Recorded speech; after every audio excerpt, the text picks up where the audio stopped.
Alright, so as you can see, I have my 929 and my 625 kind of taken apart here. I took the yoke off and the cylinder off. So basically I'm here to explain something here for possibly new revolver shooters and maybe even experienced revolver shooters, I don't know. This is just a problem that I haven't seen before, and I figured I'd share it, share my experience here. Now, I finally had broken apart on the 625. Technically, it's the second part. Now, let me just show you real quick. As you can see, the front sight here, I was clearly reloading a little too fast, alright? A little too quick, but no, I actually don't know what happened there. It clearly got bumped or something, and as far as I can tell, you can't even like see it anymore. It's like shoved in there. So I have no clue what happened there. But what I do know what happened is with my yoke here. Now, here we see a pretty nasty little groove right there, right? And I want to try and get a good angle so you can see how deep it is. So yeah, it's a pretty deep little groove there. Nice little chunk of material that's missing. That's no, that's not good. Because what happens is, this is your yoke screw, and your yoke screw goes through the frame, and it kind of sits in this groove right here, just like this. Well, you get the idea. It sits in the groove like this, right? And so when this is spinning around across the yoke screw, of course it stays on the same axis the whole time. I just can't hold it properly. This is what holds the yoke into place. So what this is when I have it fully open, the yoke is open, the cylinder is all the way open at this point. When I have it open like this, that is the point that it has worn out, right? So when it's in this position and the screw is in here, it should be able to stop it, even if it's threaded in only a little bit, but it won't because it's broken. See, there's a little bit of a tug, right? That right there. And then you move it over and you can't push it in, you can't close that gap. So see this gap here? As you can see, I'm applying pressure this direction, and it's not closing. Now I make it all the way open and I apply pressure this way,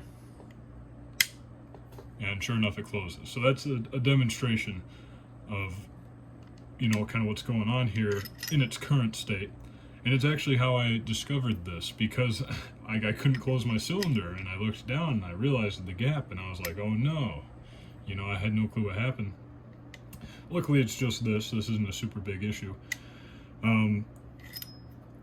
And I even popped it back into place, just like seeing here, you know, I just gave it a little pop, and sure enough it popped back into place, and it still worked, and it still technically would work if I was gentle with it, and the screw was screwed down all the way and I was gentle with it. I could make it work. Like, this is still a functioning piece. But the reason why this is happening, alright, and I know it's taking forever to get to this. Anyways, just to give you guys an idea, let's get this yoke in here, just like that. Alright, so when I reload, right, I go boom, and then I have it here. Alright. Now, a lot of the weight, like, yeah, I'm holding it here and here. A lot of the weight is actually running in my hand across the trigger guard and the bottom of the frame. That is where most of the weight of the revolver is when I do my reloads. So I don't just hold it by this. But also, even when I go like this, there's kind of a tipping weight to it. So of course, when my hand's not directly under the firearm like this, and it's more like this, now a majority of the weight is being held here, and it's pulling. So it's pulling up this way. So there's a little bit of that going on. And then when I get it to this point, well, I'm putting ammo in. There's a couple things here. Now, when I first started learning reloading, I always pushed them in. Here we have some inert rounds. Doesn't really matter, I'm not going to close the cylinder anyway. I used to push them in like this, and that also kind of adds some forward force. As you can see, here I'll even demonstrate it here. I won't be able to keep the yoke in place when I go like this. Let me get my normal position. All right, and as you can see, it caused a gap there again because I pushed forward on it. So every time you push forward on the cylinder, you're kind of, you know, digging away at that spot on the yoke. And here's my 929s. Now, it's a little bit hard to see. I use my 929 so much less than my 625. But I know it's there. If I let there it is, right there. You can see it. It's right there. There's a little indentation, a little groove going on. Let me get it closer. There's a little groove dent forming right there. And this has so much less use on it than my 625. My 625 has tens of thousands of reloads done on it. Whether it's live or dry, it doesn't really matter. Reload is a reload here when it comes to the mechanics of the gun moving. Basically, yeah, this is just a product of tens of thousands of reloads, and also maybe a couple of angry days, you know, maybe a couple of days where I wasn't in the best mood, you know. And, you know, I'm not like throwing my revolver at a wall or anything, but, you know, sometimes you get a little rough with it, just out of frustration. So it's just something to watch out for. It's something to keep track of. And, you know, I never actually seen a video on this before. I've never seen anyone, you know, come out with this problem and say, hey guys, you know, look out for this, or think about this when you're doing your thing. So I just kind of felt like the need to, you know, make this video, sit down and tell you guys, because I haven't seen this information anywhere else. Then again, I didn't go looking for it, but this is good to know. And now that I know, I'll be sure to maybe not be so rough with it next time I get a little annoyed or frustrated or something. And I think I even want to possibly try and attempt a repair job. What I can do is, I think I can braise, I could fill that with some silver braise, and I think I might be able to get away with that. So, a few days have passed since the last chunk of footage you just saw. Now, I did fix the yoke, but really I just mean I, you know, kind of played with it until I kind of got it to work. It's kind of working. I actually want to reattempt a fix on it, and I'll actually make a separate video to show you what I did with it, but I'll tell you a little bit about it here. Also, just to show you some wear and tear here, here's the yoke screw, and as you can see on the one side, it's pretty raw. There we go. Yeah, it's pretty raw just on the one side. Just to give you an idea, I'm pretty sure this is like extra hardened or something, obviously considering this is intact and the stainless steel isn't, or wasn't. Now, I did a lot to this because and I'm about to do a lot more because it needs a lot more, but it is functioning right now. So what I did was, I did exactly what I was going to say. I silver brazed it. Now, as you can see, there's still quite a bit of a groove there.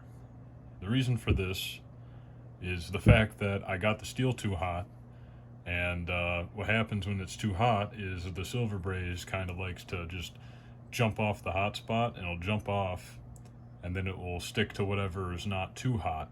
So it pretty much went everywhere except where I wanted it to. I even had a big old goober up here on the top. When I post the repair video separate from this, because it'll be too long, you'll see what I'm talking about. It was bad. It was a nightmare. I had to literally like file this all out. I just took a file to that, shaped it with a file. I think I did a pretty alright job. It's pretty close to, you know, the normal shape, and it gets the job done. It doesn't feel too terrible. Now this, and you'll also see in that repair video what happened here. So I had to take a file to this, and then I had to sand it, and then sand it again with some lighter grit. And even then you could still see the file marks. It's pretty rugged. However, it's not a super big deal as long as the cylinder spins relatively easily. And plus there's no lube here either. So this is unlubed, rugged, and it spins pretty well. All right, it spins as good as you'd probably ever need it to. So with that being said, I'm pretty happy with that. I did take some of the finer sandpaper and sanded this up a bit, kind of gave it a little bit of a polish-ish. I'll probably take some more to get that spot off of there. But I'll make a follow-up video, like I said. And then also well, I don't know if I said that yet, but also especially the repair video. And I guess I'll make that like a double up, the repair follow-up video. So, basically, to give you a demonstration, we got just like that. All right, gotta grab the 625 yoke screw, which I do believe this is the one. Let's pop this in here. Not even gonna Loctite it yet because I'm not done playing around with this. However, one second, I'm concentrating. All right, there we go. However, this is just for demonstration purposes. Get it all the way down in there. Now, I know I only finger tightened it previously to demonstrate. However, it really was actually like slipping out. So I'm hitting it pretty good there, and so good that the 22 bullets over there actually slid down. Basically, it's all good now.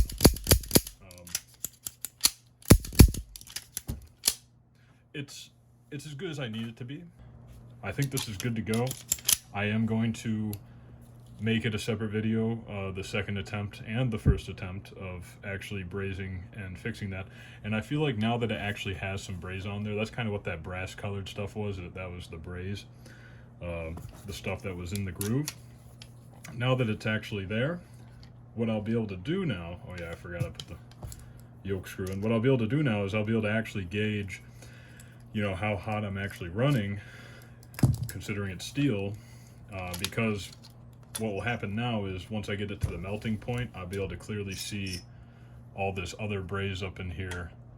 I'll be able to see it melt before it's too late. So once I see that start to melt, I'll know when to dip, and I'll just give it a little dap, come back in, grind it up, file it out again, and file it to shape, and it should be good to go after that. It should last me another, who knows, 10,000 reloads. Brass, the braze here is, you know, less structurally sound than the steel. It is softer. It's not quite as, you know, firm, and, you know, it's just easier. It's more prone to erosion, but it should last me a good long while. So very happy about that. Very pleased with this repair here. Now, I don't recommend, you know, work within your abilities. You know, I of course jumped the gun on this, almost ruined it actually. Oh, I think I forgot to tell you. I forgot to say what happened here. Yeah, so the reason why I had to file this down and then sand it and then sand it some more was because as I was brazing this part, and you'll see it in that other video, as I was brazing this, I had my torch angle kind of literally like this. And so when I was heating this up, which is solid steel, I was hitting this, which is hollow steel. So there's a lot less material here to heat up. So this heats up way faster than this heats up. And so as I was heating this up, I spent such a long time here that the extended over travel of the flame, whatever you want to call that, not sure the proper term for that, was just absolutely cooking this part. Like you'll see in the video, this thing glows up like a light bulb. It's actually, and I wasn't even thinking about it. I wasn't paying attention to it. I was sheerly just focused on right here. I was just looking right here, and I saw it was getting bright, and I figured it was probably the copper tube that I put on to, you know, to prop it up. But nope, it was not the copper tube. It was actually this, and so it kind of warped it, malformed it, misformed it, misshaped it, whatever words you want to use to describe that. It definitely didn't like it. So, I also heated this up twice, and I'm about to heat up a third time. So, uh, this, I'm happy this is working. I did email Smith & Wesson yesterday, because today is Saturday, but basically, on Friday, yesterday, early in the morning, I gave Smith & Wesson an email, and I described to them my situation. I said, hey, I need this new yoke, because they don't have any parts listings for these. They don't have anything like that. They don't have any aftermarket, like, shops where you can go and just order yokes or, side plates or something. When it comes down to it, it's kind of hard to get parts for these. So I got to preserve as much as I can.